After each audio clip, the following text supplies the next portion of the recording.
Hello, I am Priyanka Dhas here with the topic control statements in Java, which includes types of control structure, syntax with example, and terminologies used in control structure. Rather, this terminology is very common in every programming language, which I am going to explain in this video. So let's start with content. First, a types of control structure.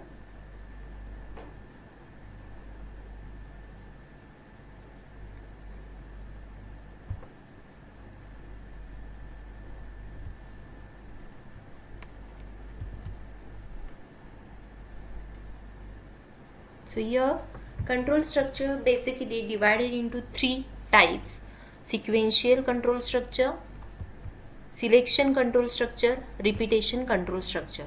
So your sequential control structure means the program gets executed one after the other in the order which they are written.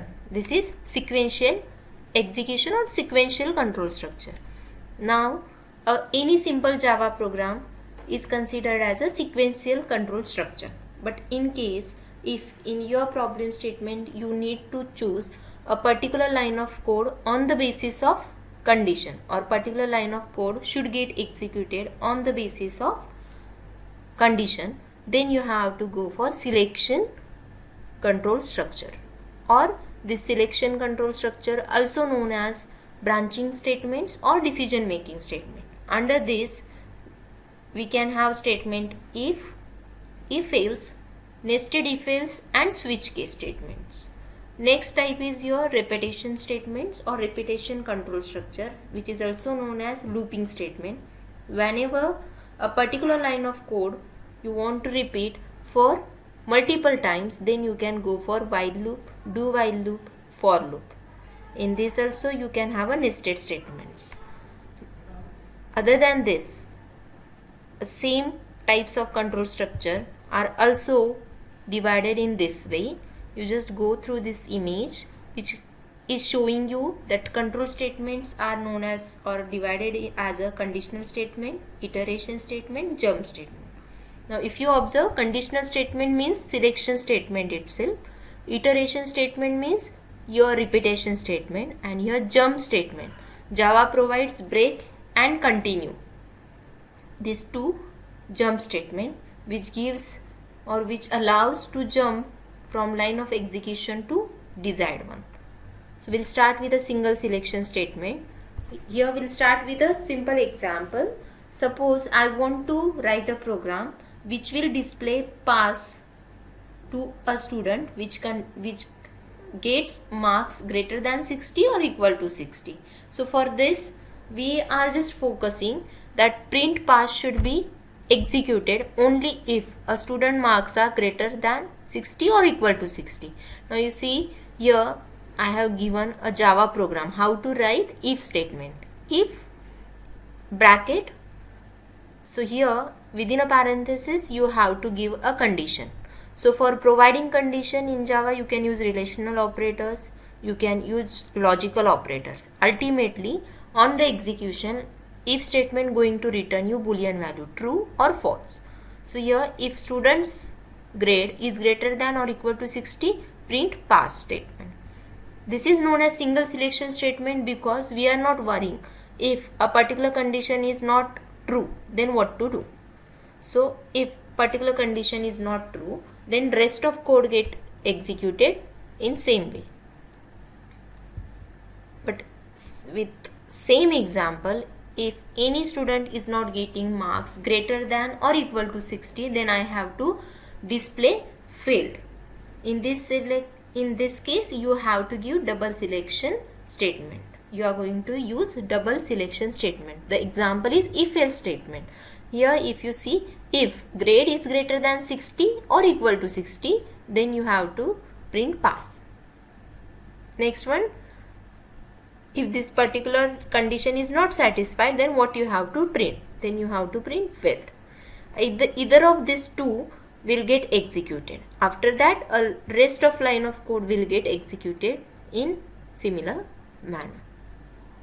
Next one is nested if else statement. There might be a case where we want to check multiple cases, multiple condition, and according to that you want to execute a code. For example, grading system. Every university has their own grading system, or every college has their own grading system. So suppose here I have given the example that if a student gets some marks greater than or equal to 90, then it will give or it will display A grade.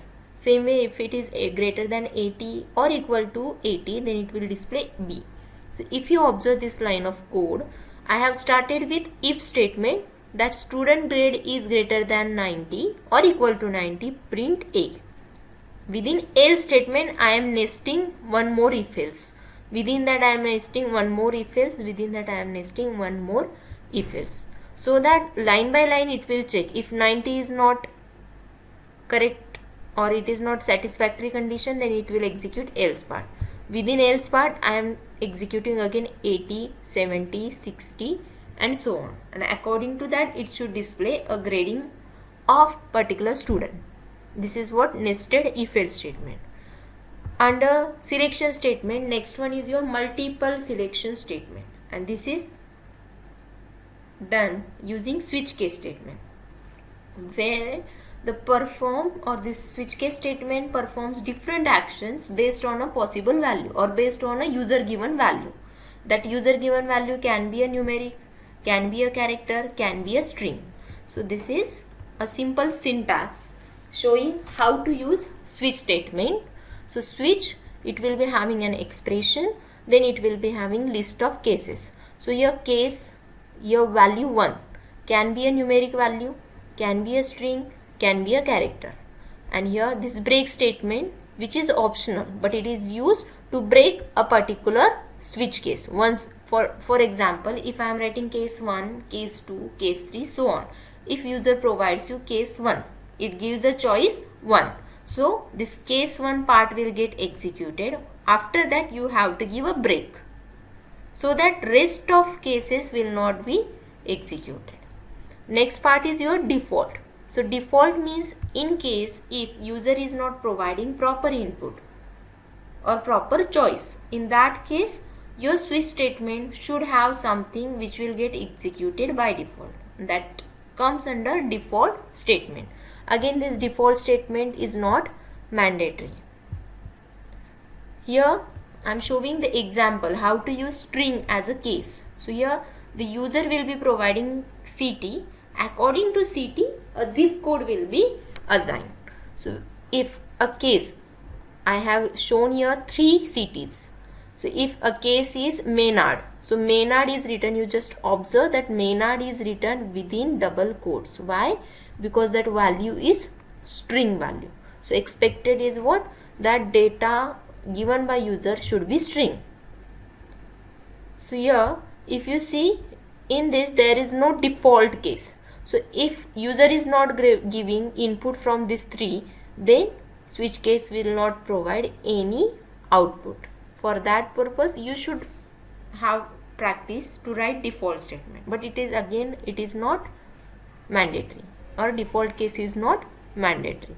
Similar manner, if you are writing or you want to have case in the form of characters, so instead of double quote you will display or you will mention that character within single quote. That is what your multiple selection statements. Now here you just read this content, which gives you some basic rules for Java switch cases. First thing, cases should not be duplicated. If first case is case 1, second case can't be given the name 1. The values for a case must be similar data type. Means if you are starting with numeric integer value, then all the cases will be with the same. If you are giving string, then all the cases should be same with the string. Break statement is used inside the case to end a statement, but this statement is not mandatory. If you are not using this statement, then condition will continue to the next one.